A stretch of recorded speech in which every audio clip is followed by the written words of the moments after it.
I have watched people long enough to know one thing. Wealth draws a crowd, but it rarely draws the truth. Folks smile different when they see your land, your cattle, your name on a deed, and somewhere along the way, you stop knowing who loves you and who loves what you own. I saw this play out once, in Arizona territory, back when a man decided to find out for himself. The third letter that month smelled like lavender and lies.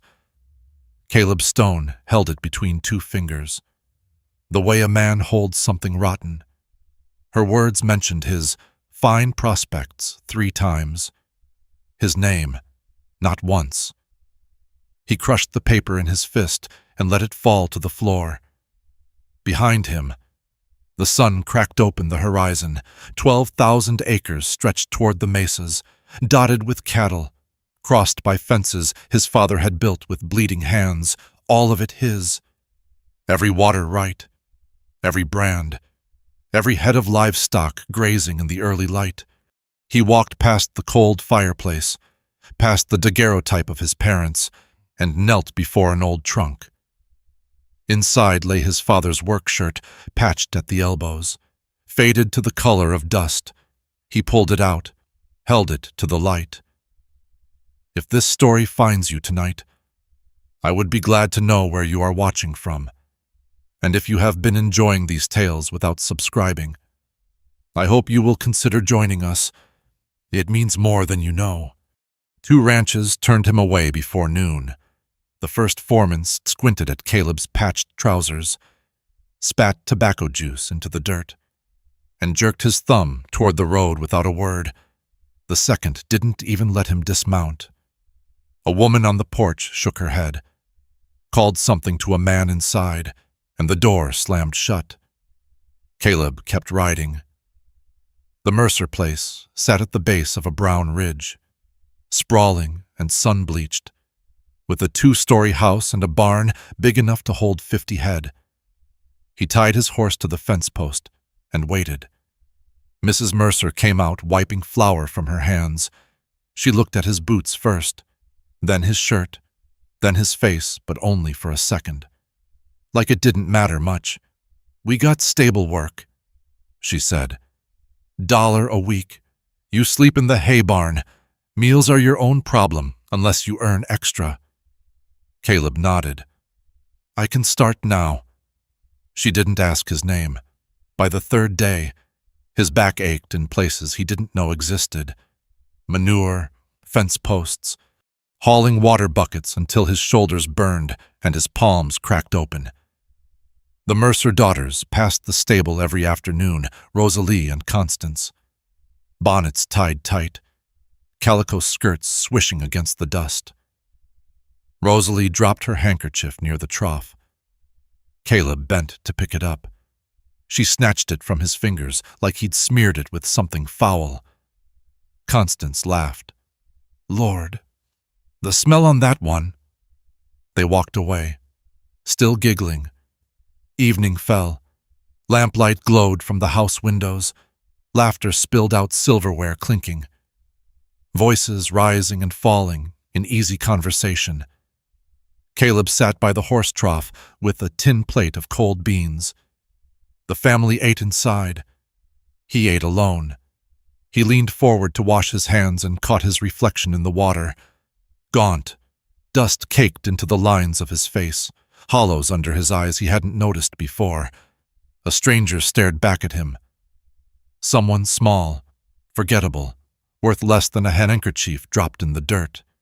He'd owned 12,000 acres, 300 head of cattle, a house with a stone fireplace and a bedroom bigger than this entire barn, and not one person here had asked his name. A shadow moved near the foothills. Caleb looked up.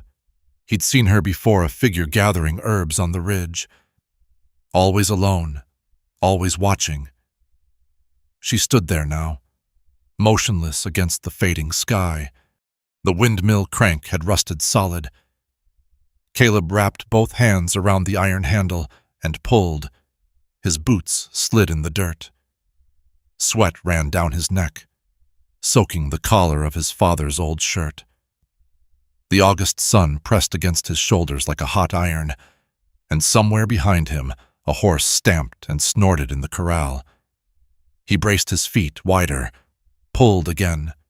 The crank didn't move. He'd been at this for 20 minutes, maybe longer. Mrs. Mercer wanted the windmill running before sundown. The cattle trough had gone dry, and the animals were getting restless. Nobody else would touch the job. The regular hands had taken one look at the seized mechanism and walked away, muttering about needing proper tools, proper time. Caleb didn't have proper anything. He had 2 hands and a back that still worked, and that would have to be enough. He shifted his grip. The rust flaked under his palms. Rough and orange-red, he sucked in a breath, set his jaw, and threw his weight backward. The crank snapped free. His hands slipped. The iron handle whipped around and caught his forearm a fast, ugly sound of metal against flesh. Pain shot up to his elbow. He stumbled back, grabbing his arm, and looked down. Blood welled through a gash 3 inches long, deep enough to see something pale beneath the red. He pressed his palm against the wound. Blood seeped between his fingers, warm and slick. The pain came in waves now, throbbing with his heartbeat. He looked toward the main house. The windows stared back, empty. No one came running. No one even glanced his way. The corral gate creaked in the wind. A fly buzzed near his ear. Blood dripped onto the dirt, forming small dark circles that the dust swallowed almost instantly. A shadow fell across him. Caleb looked up. A woman stood 3 feet away, Apache, maybe 30 years old. Her cotton dress had faded to the color of the desert itself, somewhere between sand and bone. Leather moccasins on her feet, worn thin at the soles. Dark hair pulled back from a face that held no expression he could read. She didn't speak, just knelt beside him, reached for his arm, and turned it toward the light. "I can handle." Caleb started. She ignored him. Her fingers moved along the edges of the wound, quick and sure, pressing gently to test the depth. Her hands were calloused, the nails short and clean. She smelled like sage and wood smoke and something else, something green, like crushed leaves. She stood, tilted her head toward the foothills. Caleb hesitated. Blood still ran down his wrist, dripping off his fingertips. The woman was already walking, not looking back to see if he followed. He followed. The adobe sat in the shadow of a low ridge, half hidden by mesquite and creosote. The walls were thick, 2 feet at least, and the single window had no glass, just a wooden shutter propped open with a stick. A clay pot sat beside the door, holding a clump of desert marigold that had seen better days. Inside, the air was cool and dim. Dried herbs hung from the ceiling beams, sage, lavender, something with small yellow flowers he didn't recognize. A grinding stone sat in the corner next to a single wooden chair. No table, no bed that he could see, just a wool blanket folded on the floor and an earthenware jug with painted bands around its middle. The woman pointed to the chair. Caleb sat. She moved to a shelf built into the adobe wall and took down a clay bowl, a strip of clean cloth, and a bundle of dried leaves. She poured water from the jug into the bowl, crushed the leaves between her palms, letting the fragments fall into the water. The smell hit him immediately sharp, bitter, green. She knelt beside him and took his arm. The water stung. Caleb's jaw tightened, but he didn't pull away. She cleaned the wound with careful strokes, wiping away the dried blood, rinsing the cloth, wiping again. Her face stayed the same calm, focused, unhurried. No pity, no questions, no lecture about being more careful. She pressed a paste of crushed herbs against the gash. The sting faded to a cool numbness. Then she wrapped the cloth around his forearm, tight enough to hold, but not so tight it hurt. Her fingers tied off the bandage with a simple knot. She sat back on her heels. Their eyes met. Hers were dark brown, almost black in the dim light. Steady, not cold, not warm, just present the way a stone is present, or a tree, something that existed without needing to prove anything. Caleb opened his mouth to thank her, to ask her name, to offer something in return. She stood before he could speak. From a hook near the door, she took a small bundle wrapped in cloth and pressed it into his good hand. The bundle was light, dry, rustling faintly. "Use these tomorrow," she said. Her voice was low, unhurried, with an accent he couldn't quite place. "It'll throb some." Then she turned away, moved to the grinding stone, and began crushing dried corn as if he'd already left. Caleb stood. The chair scraped against the packed dirt floor. He looked at the bundle in his hand, looked at the woman's back, the straight line of her spine, the steady rhythm of her arms working the stone. He walked out into the late afternoon sun. The heat hit him like a wall. His arm ached beneath the bandage, a dull pulse that matched his heartbeat. He started down the trail toward the ranch. The bundle of herbs clutched against his chest. Halfway there, he stopped. He turned and looked back at the adobe. Smoke rose from a hole in the roof, now thin, gray, curling into the copper sky. She'd lit a fire, probably cooking, probably eating alone. The same way she'd done everything else. A stranger had found him bleeding and helped him bleed less. No payment, no questions, no expectation of anything in return. He couldn't remember the last time that had happened. He couldn't remember if it had ever happened. Caleb walked back to the hay barn as the sun dropped behind the ridge. The Mercer daughters' laughter drifted from the house. Someone was playing a fiddle. Badly. The smell of roasting meat reached him, but no one called him to supper. He sat on his hay bale and unwrapped the bundle. Dried leaves, some kind of root, sliced thin. A few small flowers pressed flat. He lifted them to his nose. Sage, lavender, that same green smell from her hands. He didn't know her name. Didn't know why she lived alone in an adobe at the edge of nowhere. Didn't know why she'd helped a stranger without asking a single question. But he knew one thing with sudden, sharp clarity. He was going back to that ridge tomorrow, and he had no idea what he would say when he got there.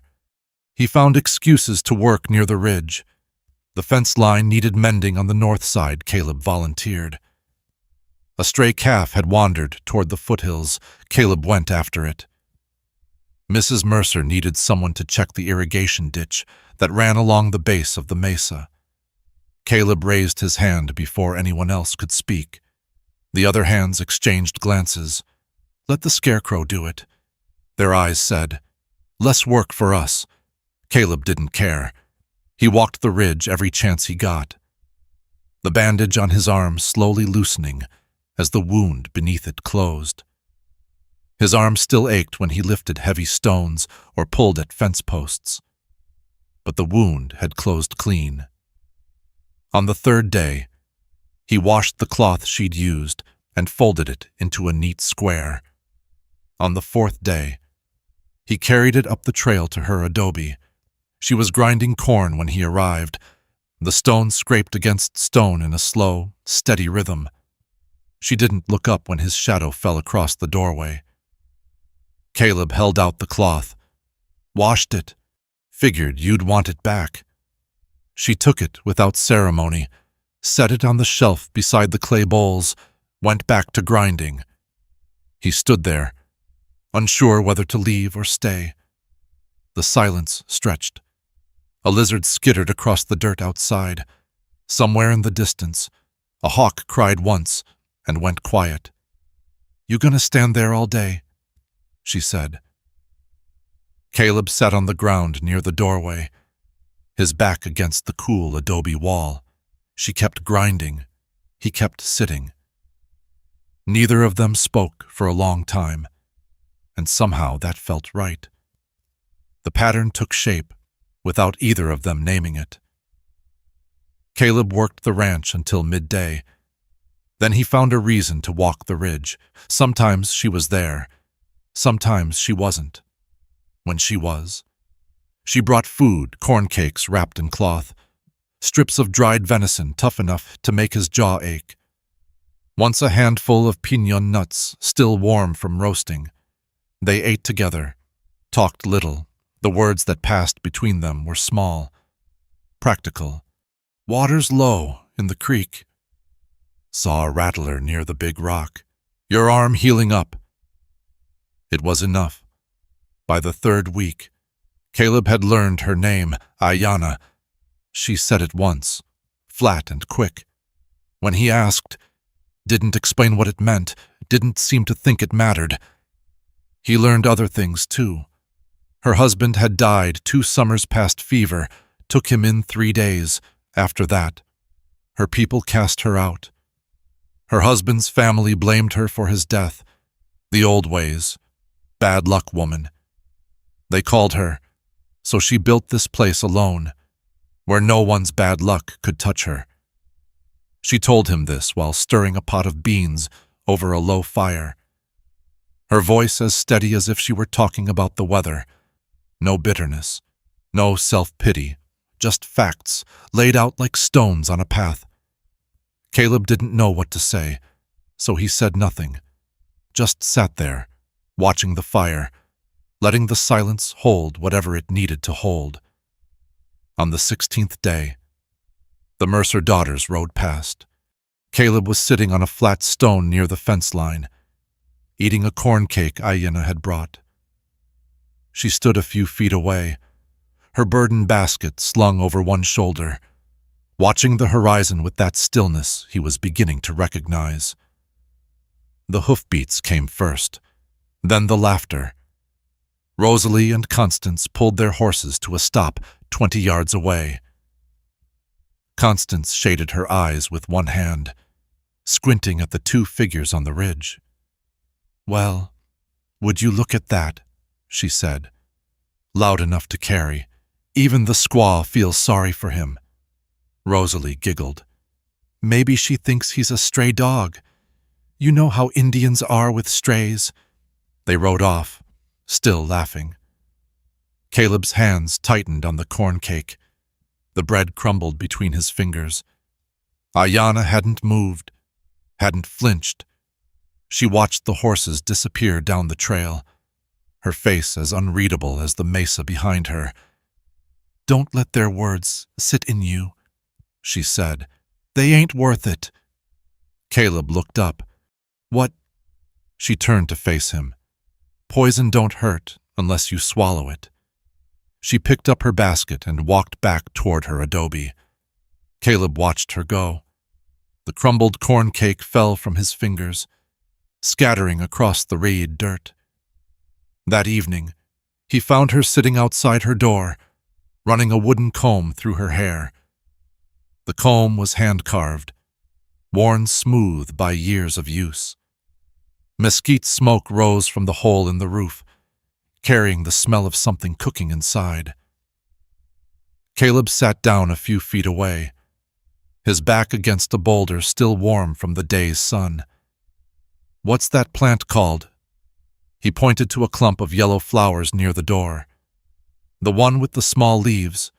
She glanced at it. "Damiana. Good for the stomach. Good for other things, too." A pause. "You want to learn? If you're willing to teach." She set down the comb, walked to the edge of her small clearing, and pointed to a low shrub with silver-green leaves. "Sagebrush. You know this one." "Asai," Caleb repeated. She shook her head. Not sage. Sagebrush. Different. She spoke a word in her own language, something that started with a click and ended in a long exhale. Caleb tried to repeat it. What came out of his mouth sounded like a man choking on a chicken bone. Ayanna laughed. The sound hit him like cold water. Her whole face changed, the lines around her eyes deepened. Her shoulders dropped, and for one moment she looked like someone who had once laughed often and easily. Then it was gone, but the echo of it stayed in the air between them. "Your tongue is lazy," she said. "White man's tongue. Too used to easy words. Teach me the hard ones." Then she looked at him for a long moment. Something shifted in her eyes, not warmth. Not yet, but something close to curiosity. "Why you come here?" she asked. "You ain't like the others. Talk different. Walk different. Even the way you hold that corn cake, like you ain't used to eating with your hands." Caleb's throat tightened. The lie sat on his tongue, ready and waiting. A drifter, a man down on his luck, looking for honest work, but the words wouldn't come. "I'm trying to figure something out," he said instead. "Figure what?" He picked up a small stone and turned it over in his fingers. "What a man's worth when he's got nothing, no land, no cattle, no name anybody recognizes." He let the stone fall. "Figured I'd find out if anyone would see me. The real me, not what I owned." Ayanna was quiet for a long time. The fire crackled inside the adobe. A coyote called somewhere in the distance, and another answered. "My husband died 2 summers back," she said. "Fever took him in 3 days. After that, my people—" She stopped. Her jaw tightened. "His family said I brought bad luck. Said death follows me now. So I came here." Caleb waited. "Out here. Nobody cares if you're bad luck or good luck." She picked up her comb and ran it through her hair again. "Out here. You're just alive or you're not. That's all that matters." The sun dropped below the ridge. Shadows stretched across the clearing, long and blue. Caleb could smell the desert cooling, that particular scent of dust and sage, and the faint sweetness of something blooming in the dark. "I should go," he said. "Mrs. Mercer will wonder where I am." "She won't wonder." Ayanna didn't look at him. "She don't think about you at all." Caleb stood, brushed the dirt from his trousers, took 3 steps toward the trail. "Come back tomorrow," she said. He turned. She was still combing her hair, her face half hidden in the gathering dark. "I'll teach you more words. Maybe your tongue will learn something." Caleb nodded, walked down the trail toward the lights of the ranch, the smell of mesquite smoke clinging to his clothes. Halfway there, he stopped. He'd told her the truth, part of it. Anyway, more than he'd told anyone in years, and she hadn't flinched, hadn't asked what he meant, hadn't tried to pry the whole story out of him. She'd just listened, and then she'd shared something of her own. He stood in the dark, listening to the coyotes call back and forth across the desert. His arm throbbed beneath the bandage, a dull, steady pulse that matched his heartbeat. Tomorrow he would go back, and the day after that, and the day after that. But somewhere in the back of his mind, a question was forming. A question he didn't want to answer. What happens when she finds out who you really are? The south wall of the adobe had begun to crumble. Caleb noticed it on the 5th week, a crack running from the base to the window, widening each time the wind blew hard from the mesa. He pointed to it without thinking. Ayanna looked, nodded once, disappeared inside and came back with 2 wooden buckets. "We fix it today," she said, "before the rains come." They worked side by side in the morning cool. Ayanna mixed the mud dirt, water, straw cut into short pieces, while Caleb hauled stones from a dry creek bed a quarter-mile away. The stones were heavy, rough-edged, still cool from the night. He carried them 2 at a time, 1 in each hand, until his shoulders burned and his palms went raw. By midday, they had enough. Ayanna showed him how to pack the mud into the cracks, pressing it firm with the heel of his hand, smoothing it flat with a stick worn smooth by years of use. Her movements were quick and certain. She'd done this before, many times. "My husband built this place," she said. "First summer we were married. Took him 3 months. Caleb pressed another handful of mud into the wall. "He did good work. He did." She scraped excess mud from the edge of a stone. "He was good at most things. Hunting, building, making me laugh." A pause. "Not good at staying alive." She set it flat, without self-pity. "A fact. The sky is blue. The desert is dry. My husband is dead." Caleb didn't try to fill the silence. He just kept working. The wall rose, slowly. Mud dried in layers, each one stronger than the last. The wall would need another day to cure fully, but the worst of the damage was sealed. Ayanna hummed as she worked, a low, tuneless sound that seemed to come from somewhere deep in her chest. Caleb found himself almost smiling. Not quite, but close. The mule cart appeared around noon. Caleb heard it before he saw it, the creak of wooden wheels, the jingle of harness, the heavy footsteps of a tired animal. He straightened up, wiping mud from his hands onto his trousers. The cart rolled into the clearing and stopped. The trader was a big man, thick through the chest and belly, with a beard gone gray at the edges and teeth stained brown from tobacco. His cart was piled high with goods tin pots, bolts of calico, coils of rope, sacks of flour. A rifle lay across his knees. He looked at Ayanna first, then at Caleb, then back at Ayanna.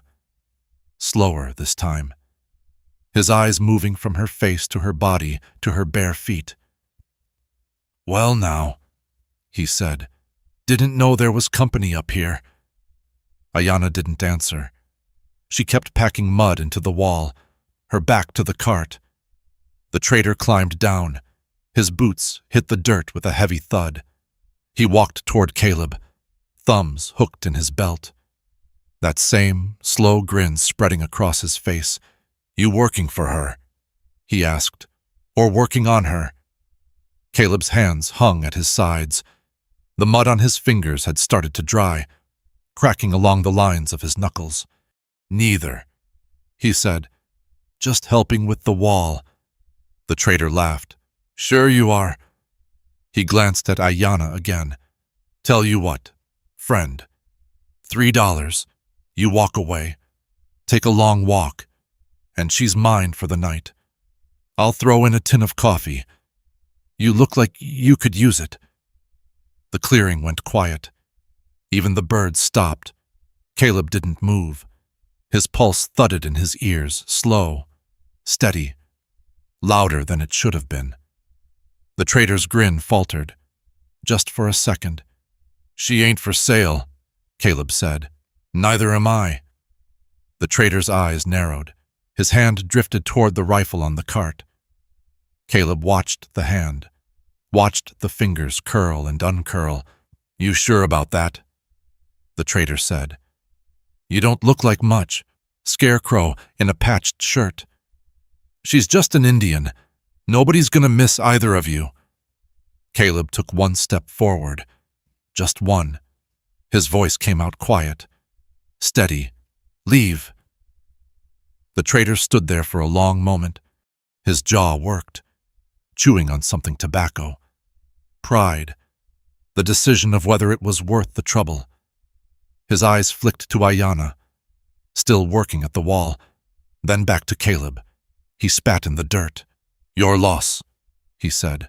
"Both of you." He climbed back onto the cart.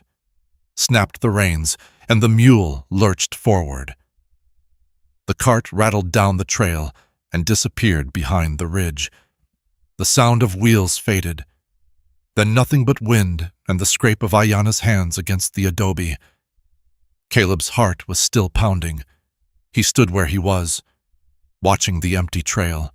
"You didn't have to do that," Ayana said. He turned. She was looking at him now, her hands still covered in mud. "Yeah," he said. "I did." She held his gaze for a moment. Then she went back to work. They finished the wall as the sun dropped toward the horizon. The new mud gleamed wet against the old, darker and smoother. It would dry overnight. By morning, you'd barely be able to tell where the crack had been. Ayana washed her hands in a bucket of water. Caleb did the same. The water turned brown, thick with dirt. "Sit," she said. "I'll make food." She disappeared inside. Caleb sat on the ground with his back against the boulder, watching the sky turn from blue to orange to red. His muscles ached. His hands were raw. His back felt like someone had taken a hammer to it. He couldn't remember the last time he'd felt this good. The stars came out one by one. Ayana emerged with 2 bowls of stew beans, dried meat, wild onions, something else he couldn't identify. They ate in silence, the bowls warm in their hands, the mesquite smoke curling up into the darkening skin. "He was funny," Ayana said. Caleb looked at her. "Your husband?" She nodded. "Made me laugh every day, even when things were bad, even when we had nothing to eat. He'd find something to joke about." She stared into her bowl. "I didn't know a person could be that way. Didn't know it was possible." Caleb set down his bowl. "What was his name?" "Kuruk." She said it soft, like a prayer. "It means bear in my language. He wasn't big like a bear, but he was strong, and he protected what was his." The coyotes started up, their voices threading through the darkness. One called, another answered, then silence. "I never had that," Caleb said. "Someone who made me laugh. Someone who saw me, not just—" He stopped. The words sat on his tongue, dangerous and heavy. "Not just what?" Ayana asked. "Not just what I could give them." She was quiet for a long time. The fire crackled inside the adobe. The stars wheeled overhead, slow and silent. Then she reached over and took his arm, the one she'd bandaged 5 weeks ago. She pushed up his sleeve. Her fingers found the scar. Pale and puckered against his skin, she ran her thumb across it. Slow and gentle. "Healed up good," she said. Caleb's breath caught. He could feel her calluses against his skin, the warmth of her fingers, the steadiness of her touch. She wasn't looking at the scar. She was looking at him. "Something else healing, too," she said. "I can see it." She let go of his arm, stood, picked up the bowls and walked inside without another word. Caleb sat in the dark, his arm still warm where she'd touched him. The scar throbbed faintly, not pain, just awareness, a reminder of the day she'd found him bleeding and helped him without asking why. He looked up at the stars. The same stars his father had watched, standing on the porch of the ranch house 100 miles away. The same stars that would still be there long after he was dust. He wasn't a stranger anymore. He was something else now, something without a name. But there was a name he hadn't told her, a truth sitting like a stone in his chest. Growing heavier with each passing day, Caleb Stone, 12,000 acres, 300 head of cattle, a house with a stone fireplace, and a silver ring locked in a wooden box. The longer he waited, the harder it would be. He walked back to the ranch in the dark, the smell of mesquite smoke still clinging to his shirt. The Mercer house was quiet, the windows dark. He climbed into the hay barn and lay on his back, staring at the rafters. Tomorrow he would tell her. He swore it to himself, there in the dark. But even as he made the promise, he felt the doubt crawling in cold and familiar. What if the truth ruins everything? The letter came on a Tuesday. Caleb was hauling water from the well when one of the Mercer hands called his name, or what passed for his name here. "Hey, Scarecrow, someone left this for you at the trading post." He dropped the bucket, walked to the fence where the hand stood holding a brown paper envelope, creased and dusty from travel. No return address, just his name, written in pencil in a hand he recognized immediately. Hector. Caleb took the envelope. The hand shrugged and walked away, already forgetting him. He waited until nightfall to open it. The hay barn was quiet. The horses had been fed. The other hands had gone to the bunkhouse, and the only light came from a single lantern hanging on an iron hook near the door. Caleb sat on his hay bale, the envelope heavy in his hands. He slid his thumb under the seal. The paper tore with a soft rasp. The letter was short. Hector's handwriting was careful, deliberate, the script of a man who'd learned to write late in life and never quite trusted the words to come out right. "Boss, the boys miss you. The land misses you. We had some trouble with the north fence, but we fixed it up good. Martinez's wife had a baby girl, named her Clara after his mother. Been 6 weeks now. You found what you're looking for yet? The silver ring is still in the box. Figured you'd want to know. Come home when you're ready. We'll be here." Hector Caleb read the letter twice, 3 times. His eyes kept catching on the same words. The silver ring is still in the box. He folded the paper and pressed it against his chest. The hay scratched against his back. The lantern flickered. Somewhere outside, a coyote howled long and low, echoing off the mesas until it sounded like a chorus. 6 weeks. Had it been 6 weeks already? He closed his eyes and tried to remember the man he'd been when he rode away from his ranch. The man with 12,000 acres and 300 head of cattle. The man who'd crushed a perfumed letter in his fist because he couldn't stand the smell of another woman's calculations. That man felt distant now, like someone he'd read about in a book. But the silver ring was still in the box. The land was still there. The cattle were still grazing on the hills. And Martinez's wife had named her daughter Clara. And Hector was waiting for him to come home. Home. The words sat wrong in his mouth. This hay barn wasn't home. The Mercer ranch wasn't home. But the adobe on the ridge, he opened his eyes. The adobe wasn't home either. It was Ayana's home. He was just a visitor, a guest, a man in borrowed clothes telling borrowed lies. The guilt had been building for weeks. He felt it now, thick and sour at the back of his throat. Every time Ayana handed him a bowl of stew, every time she laughed at his clumsy attempts to speak her language, every time she looked at him with those steady, trusting eyes, she thought he was a drifter, a man with nothing. A man who worked for $1 a week and slept in a hay barn and owned nothing but the patched shirt on his back. She didn't know about the ranch, the cattle, the silver ring in the wooden box, the women who had lined up at his door, calculating his worth in acres and livestock before they even learned his name. What would she do if she found out?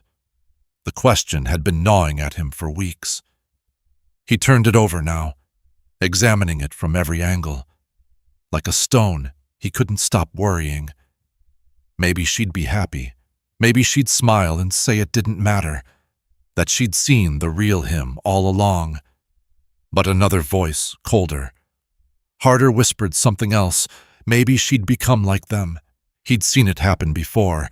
Women who seemed kind, seemed genuine, seemed interested in him as a person. And then they learned about the land, the cattle, the money, and something shifted behind their eyes, something calculated and hungry. Eleanor Whitfield had been the worst. She'd laughed at his jokes, touched his arm when they talked, made him believe, for one brief shining moment, that someone finally saw him for who he was.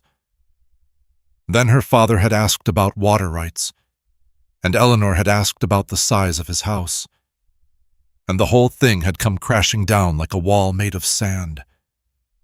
Caleb couldn't go through that again, not with Ayanna, not with the woman who had knelt beside him when he was bleeding and helped him without asking a single question.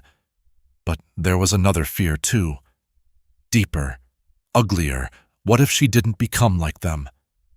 What if she stayed exactly who she was, honest, steady, true, and simply felt betrayed? He'd tested her. That was the truth of it. He'd come to her in disguise, wearing a lie like a second skin, and he'd watched to see how she treated a man with nothing. He'd measured her, weighed her, judged her worth based on how she responded to his deception. That was what rich men did. That was what his father had warned him about, years ago. Sitting on the porch with a glass of whiskey in his hand.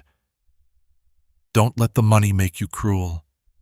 Son, it's easy to start treating people like cattle, grading them, sorting them, deciding who's worth your time based on what they can give you. Caleb had sworn he'd never become that man, but here he was, testing a woman like she was livestock at auction. The lantern sputtered. He looked up at it, watching the flame dance and flicker. The coyote howled again, closer this time. He needed to tell her, tomorrow. He would walk up to the ridge and sit her down and tell her everything. But even as he made the promise, the doubt crept in. The next afternoon, Caleb walked up the trail to her adobe. The sun was dropping toward the horizon, painting the mesa in shades of copper and gold. Ayanna was sitting outside, stirring something in an earthenware pot over a low fire. She looked up when he arrived. Her eyes moved across his face, quick and searching. "Something's eating at you," she said. Caleb sat down across from her. The fire crackled between them. The smell of beans and wild onions rose from the pot. "Just tired," he said. She didn't argue, didn't push, just ladled stew into a bowl and handed it to him. He took it, grateful for something to do with his hands. They ate in silence. The shadows lengthened. The first stars appeared, faint and flickering above the ridge. "You know about coyotes?" Ayanna asked. Caleb looked up. "Some. They hunt at night, travel in pairs. They're smart," she said. "Smarter than most people think." She set down her bowl and stared into the fire. Coyote don't show his true coat right away. When he's in danger, he makes himself small, hides what he really is, wears whatever keeps him alive. She picked up a stick and poked at the coals.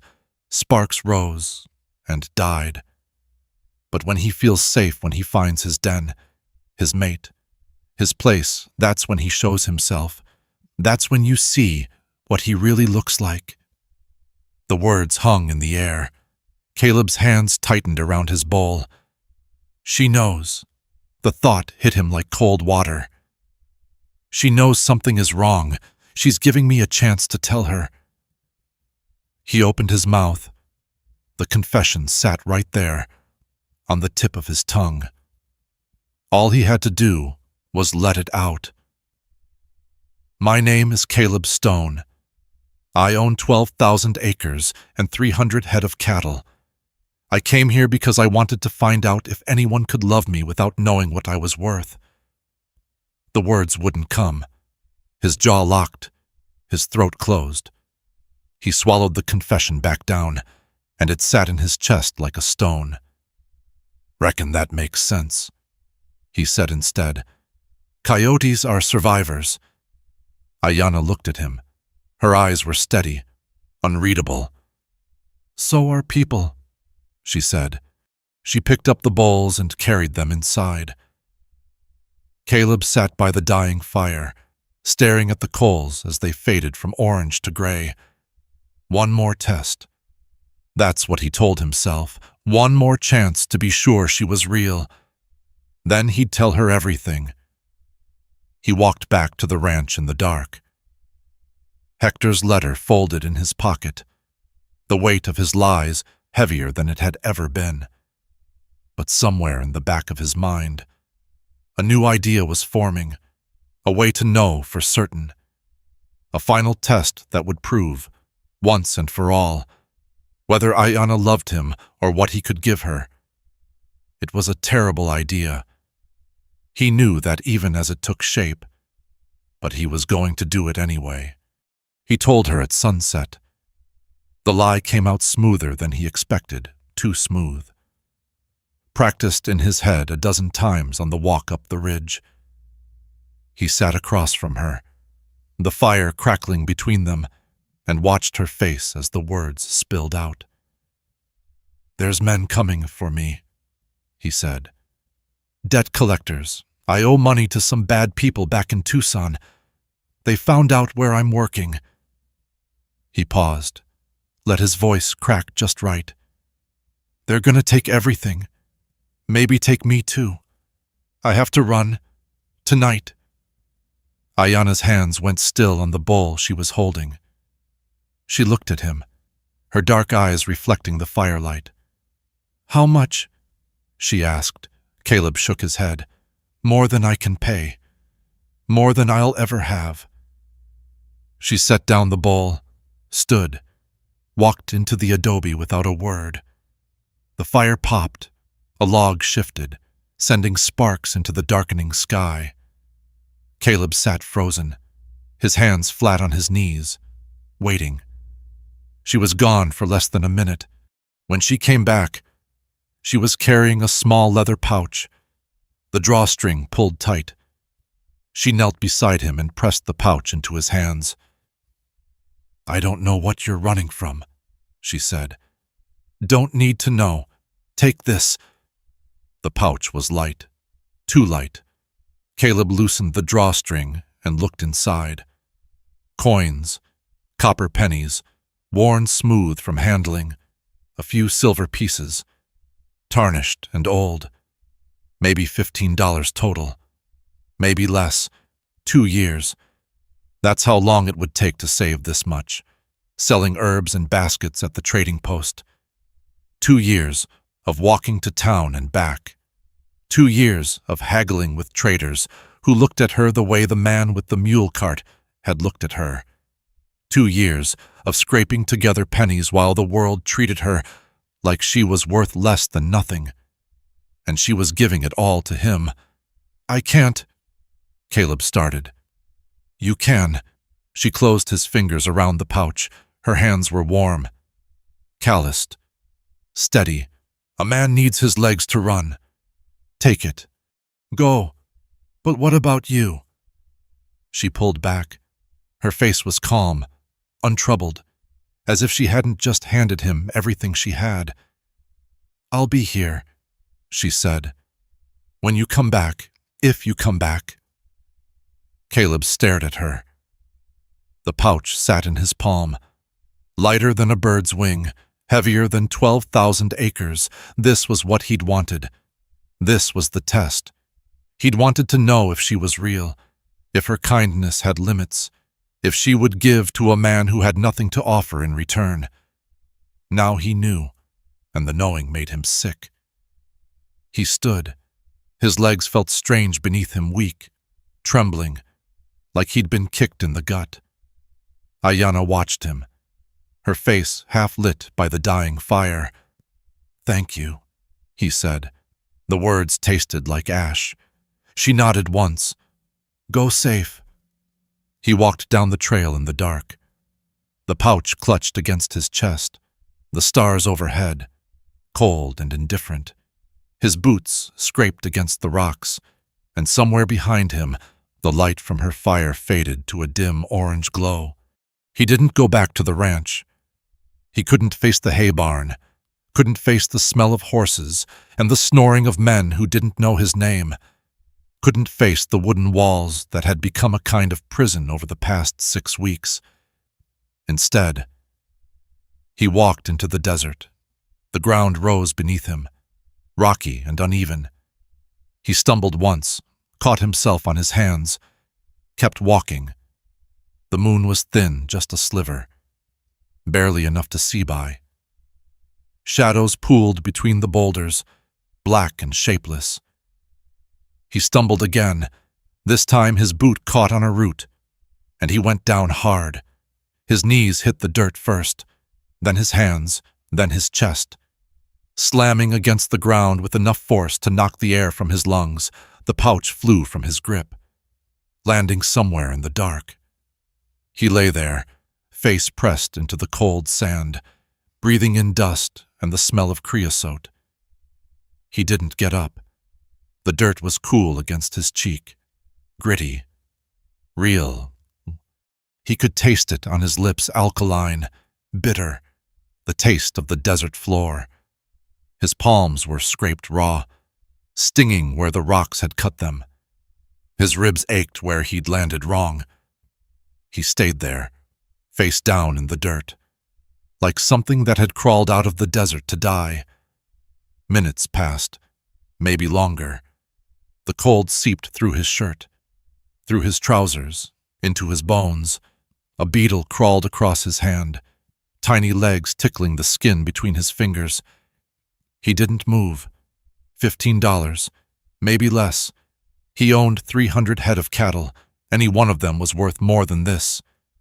His silver ring, the one in the wooden box back home, was worth more than this.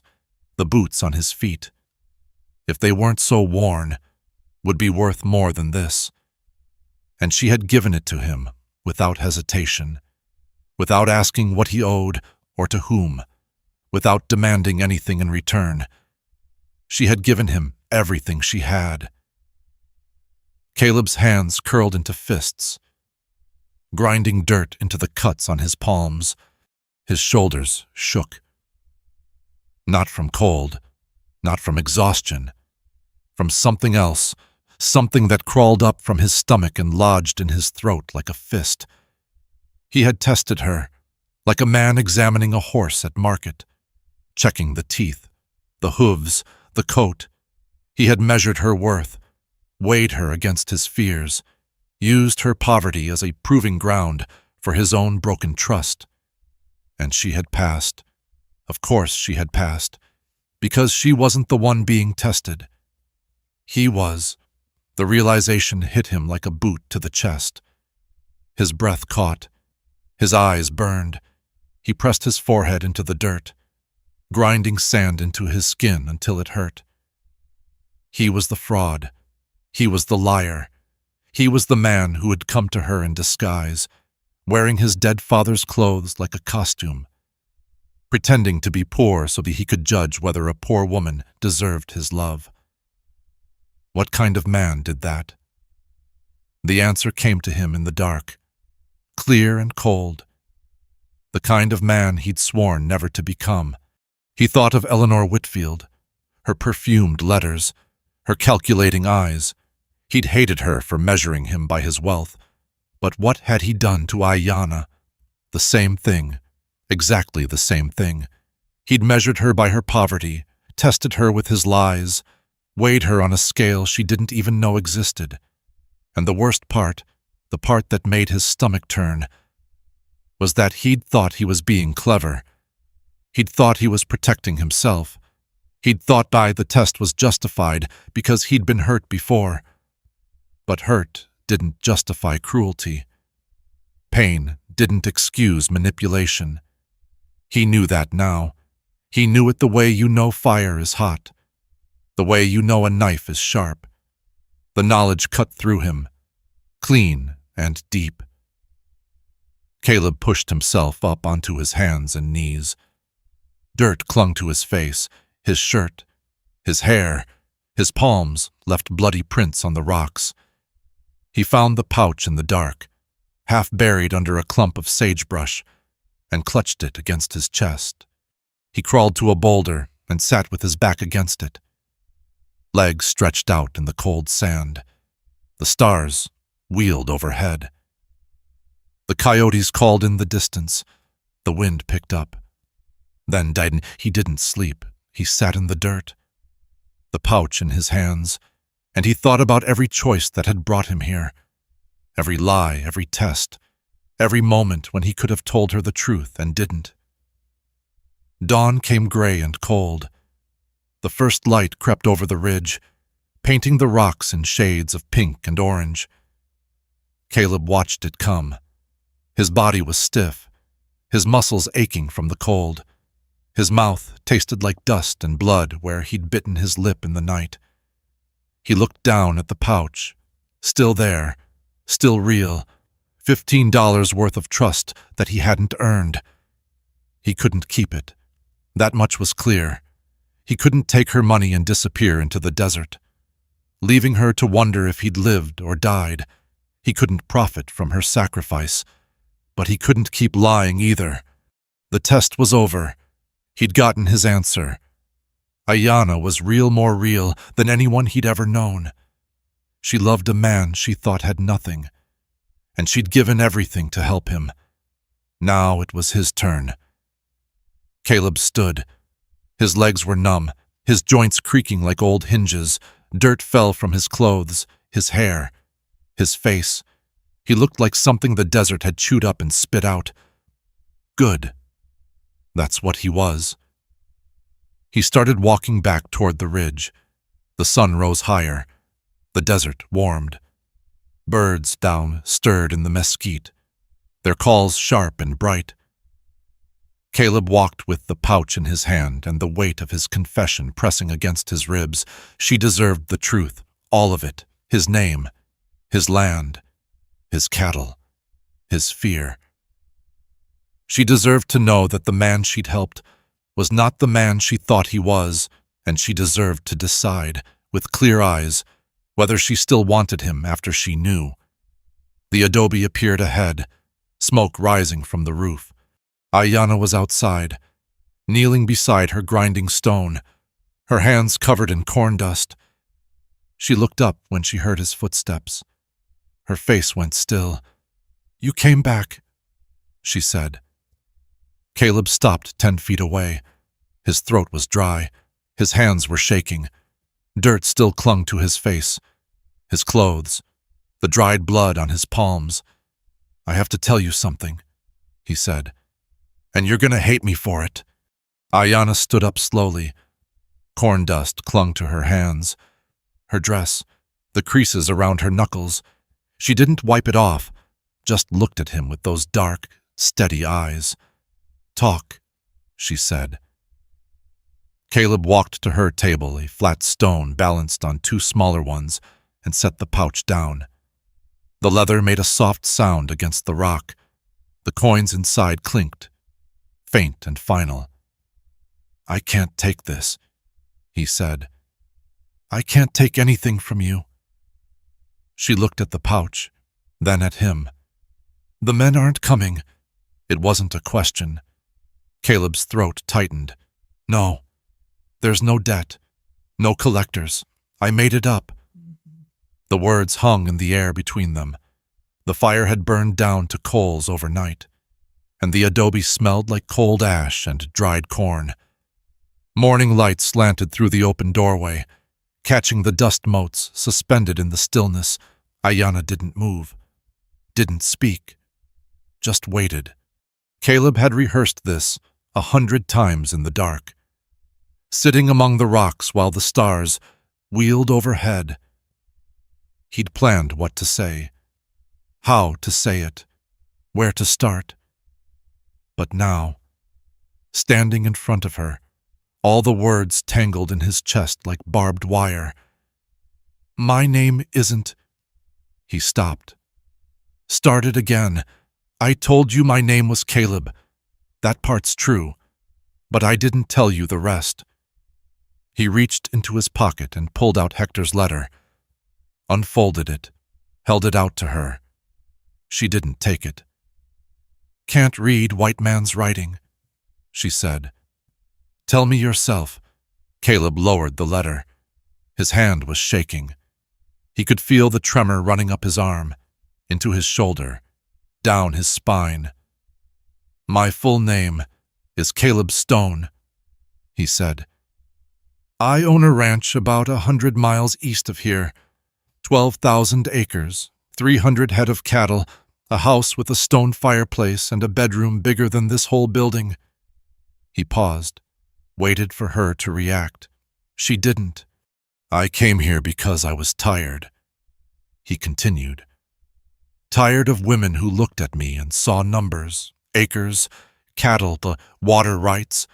They'd smile and laugh and touch my arm, and the whole time they were adding up what I was worth. His voice cracked. He didn't try to hide it. I wanted to find out if anyone could love me. The real me. Not the ranch. Not the money. Just me. Ayana's face was still, unreadable. The corn dust on her hands caught the light, pale against her brown skin. So you came here poor, she said. I came here wearing my father's old clothes. Caleb said, I worked for $1 a week. I slept in a hay barn. I wanted to see how people treated a man with nothing. He swallowed. I wanted to see how you treated me. The silence stretched. Outside, a bird called sharp, bright, oblivious. The coals in the fire pit shifted, settling deeper into the ash. You tested me, Ayana said. The words came out flat, not angry, not hurt, just flat, like stones dropped into still water. Caleb's stomach turned. Yes, the debt, the running, you wanted to see if I'd give you my money. Yes. To see if I was real. Yes. She picked up the pouch, weighed it in her hand, set it back down on the stone table. This is everything I have, she said. 2 years, selling herbs, selling baskets, walking to the trading post in the heat and the cold, haggling with men who look at me like I'm dirt. She turned the pouch over, and the coins inside shifted with a soft clink. 2 years. Caleb couldn't speak. His throat had closed completely. And you wanted to see if I'd give it away, she said. To a stranger, to a liar. I'm sorry. The words came out small, weak, pathetic. Ayana looked at him. Her eyes were dry, but something in them had changed. Something had gone cold. You're sorry, she repeated. I am. I swear to you. Don't swear. Her voice cut through his like a blade. Don't make promises. You made enough lies already. She turned and walked outside. Caleb followed her. He had to. He couldn't let her walk away with that coldness in her eyes, that flatness in her voice. He had to make her understand. But understand what? That he'd used her, that he'd measured her like livestock at a market, that he'd turned her poverty into a test of her character. There was nothing to understand. He'd done it. He couldn't undo it. Ayana stopped at the edge of her clearing, where the mesquite gave way to open desert. The mountains rose in the distance, blue and silent against the morning sky. She stood with her back to him, her shoulders straight, her hands hanging loose at her sides. Caleb stopped a few feet behind her. I know you're angry, he said. You have every right to be. She didn't turn around. I was scared, he continued. I'd been hurt before. Women who pretended to care about me, and all they wanted was the ranch, the cattle, the money. His voice broke again. He let it. I didn't know how to trust anymore. I didn't know if anyone could see me, really see me, without seeing dollar signs. Still nothing. Just the sound of the wind moving through the creosote, rustling the dry branches. So, "I came here," Caleb said. "I put on my father's clothes, and I worked like a hired hand, and I waited. I waited to see if anyone would treat me like a person instead of a prize." He took a step closer. She still didn't move. "And you did," he said. "You found me bleeding by that windmill. And you helped me. You didn't ask who I was or what I could give you. You just helped. And every day after that, you kept helping. You fed me. You taught me. You talked to me like I mattered." His voice dropped to a whisper. "I fell in love with you. And I didn't know how to tell you the truth. Because I was afraid. Afraid that if you knew who I really was, everything would change. Afraid that you'd start calculating like all the others." Ayana turned around. Her face was calm, too calm. The coldness in her eyes had deepened, settled, become something permanent.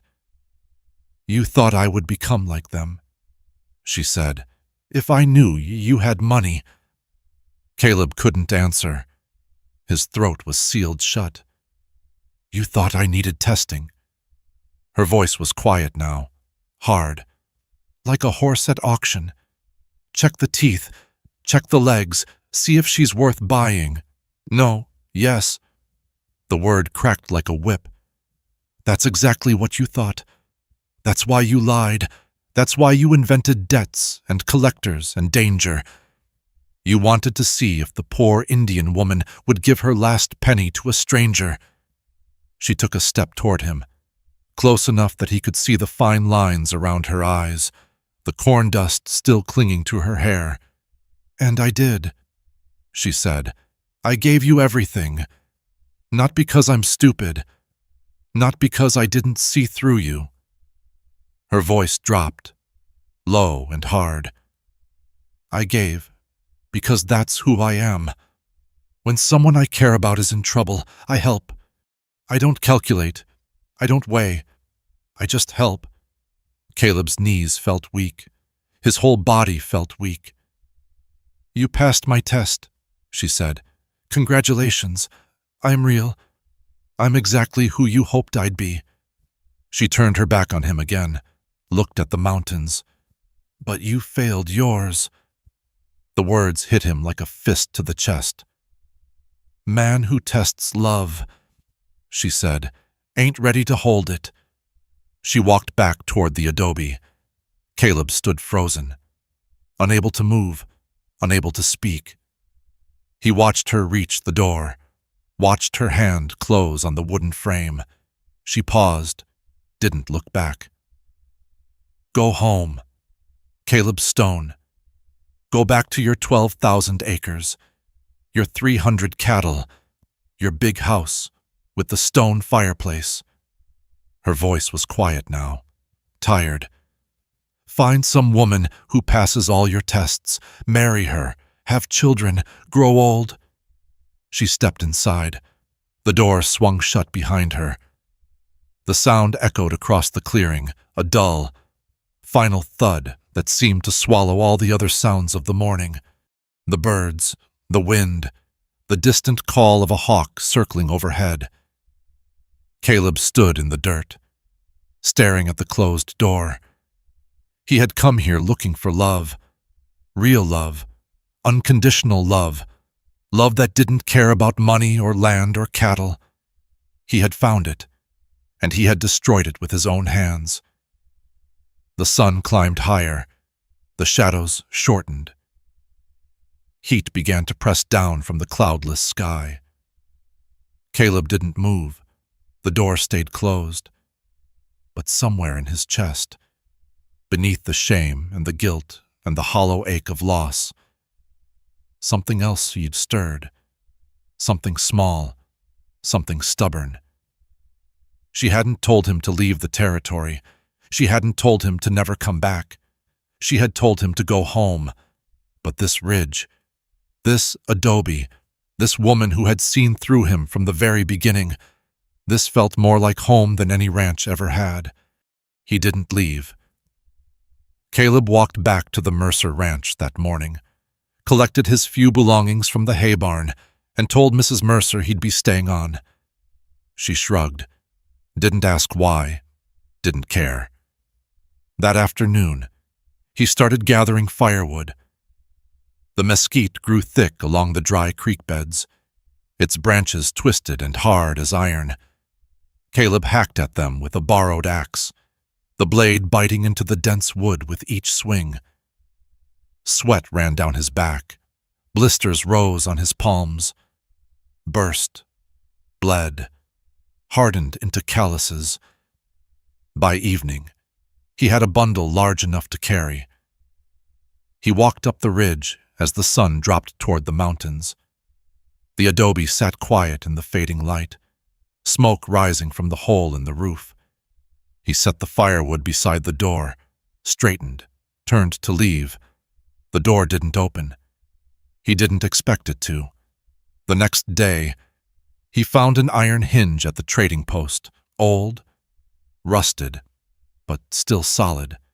He bought it for 30 cents money he'd earned hauling water for a rancher 2 miles south. He walked up the ridge, set the hinge beside the firewood, turned to leave. The door stayed closed. On the third day, he brought a clay pot, small, painted with geometric patterns in red and black. A woman at the trading muft had made it. He'd traded his last good shirt for it. He set it beside the hinge, turned to leave. The door stayed closed. The days stretched into weeks. Caleb worked at whatever he could find mending fences, hauling supplies, mucking stables. The Mercer daughters still laughed when he passed. The other hands still called him Scarecrow. None of it mattered anymore. Every evening, he walked up the ridge. He brought things, small things, a wooden spoon he'd carved himself, the handle smooth from hours of sanding, a bundle of wild onions he'd dug from the creek bed, a piece of leather he'd cut from an old saddle, soft enough to make into moccasin patches. He never knocked, never called her name, just set the offerings beside the door and walked away. Sometimes he glimpsed her through the window, a shadow moving behind the wooden shutters, watching him come and go. She never waved, never spoke, just watched. He understood. Trust wasn't something you could demand. It wasn't something you could explain or argue or negotiate. It was something you built, piece by piece, day by day, like a wall made of mud and stone. He had torn down her trust with his lies. Now he had to rebuild it, if she let him. 6 weeks passed. The weather turned cooler. The nights grew longer. The stars came out earlier, brighter, sharper against the darkening sky. Caleb walked up the ridge on a Tuesday evening, carrying a bundle of sage he'd gathered from the mesa. The sun was just touching the mountains, painting everything in shades of copper and gold. Ayanna was sitting outside. She sat on the ground near the door, her back against the adobe wall, her legs stretched out in front of her. A wool blanket lay across her lap. Her hair was loose, falling past her shoulders, catching the last light of the dying sun. She looked at him as he approached, didn't speak, didn't smile, just looked. Caleb stopped a few feet away, set down the sage, straightened. She patted the ground beside her. His heart stuttered.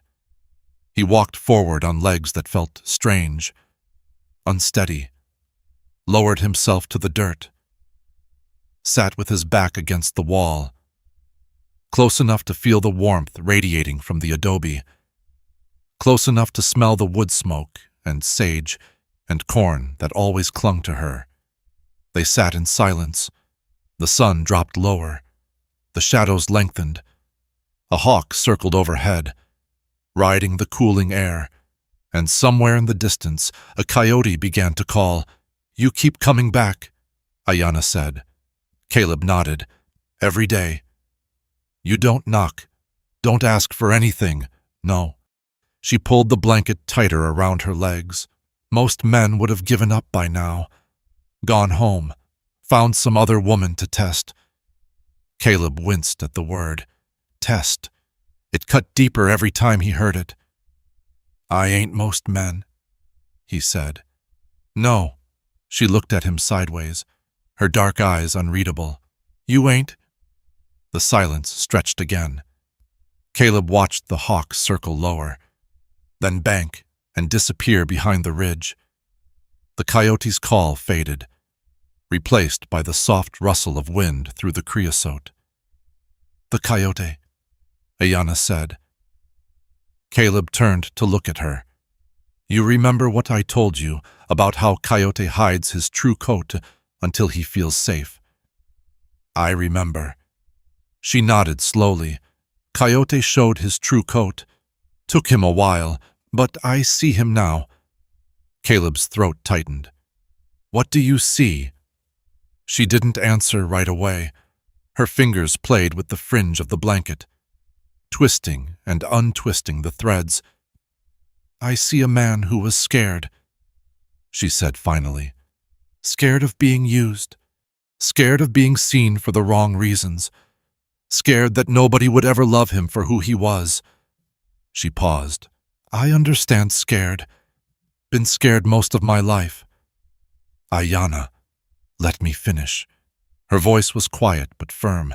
I also see a man who lied to me. Who tested me like I was livestock at market.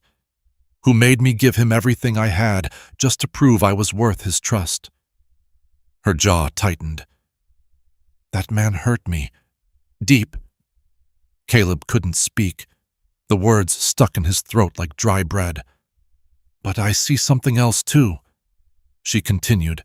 I see a man who came back, who confessed everything even though he didn't have to, who stood in front of me and told me the truth, knowing I might never forgive him. She turned to face him fully. That took courage. Different kind of courage than fighting or running. The hard kind. I had to tell you, Caleb said. Couldn't keep living with the lie. I know. She studied his face. That's the only reason I'm talking to you right now. The sun slipped below the mountains. The sky turned from gold to pink to deep violet. The first stars appeared, faint pinpricks of light against the darkening blue. What do I need to do? Caleb asked. To make this right, to earn your trust back. Just tell me. Ayanna was quiet for a long moment. When she spoke, her voice was low, almost gentle. Stay, she said. Work. Let me watch you. She met his eyes. Trust ain't a thing you say. It's a thing you do. Over seasons, over years. You prove it with your hands and your feet and your time, not with words. Caleb nodded slowly. I can do that. It won't be easy. Some days I'll be angry. Some days I won't want to see your face. Some days I'll test you, and yeah, I said test, because now it's my turn. A ghost of a smile crossed her lips. Fair's fair. Fair's fair, Caleb repeated. The coyotes started up again, their voices weaving through the darkness, one calling, another answering, then another, until the whole desert seemed to ring with their song. Reckon I got a lot of seasons ahead of me, Caleb said.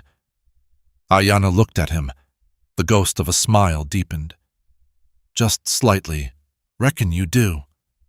She reached over, took his hand, the one she'd bandaged all those weeks ago, when he was just a stranger bleeding by a broken windmill. Her fingers found the scar, traced it slowly, feeling the raised tissue. The place where her healing had left its mark. She didn't let go. Caleb looked down at their hands, his rough and calloused. Hers rough and calloused too. Two people who had worked hard all their lives. Two people who had been hurt. Two people who were choosing, in this moment, to try again, Not a promise, not a guarantee, a beginning. The stars came out fully now, scattered across the sky like the salt spilled on black cloth. The smoke from Ayana's fire curled up into the darkness, carrying the smell of mesquite and sage. The coyotes sang their ancient songs, and somewhere in the distance an owl called once and went silent. Caleb sat with his back against the adobe wall, Ayana's hand warm in his, and watched the evening star rise above the ridge. He didn't know what the future held, didn't know if she would ever fully trust him again, didn't know if the seasons ahead would bring healing or more pain. But he knew one thing: he was staying. Not because he was rich, not because he owned 12,000 acres or 300 head of cattle, not because he had a silver ring in a wooden box 100 miles away. He was staying because this woman had seen him at his worst, lying, testing, measuring, and she was still willing to sit beside him in the dark.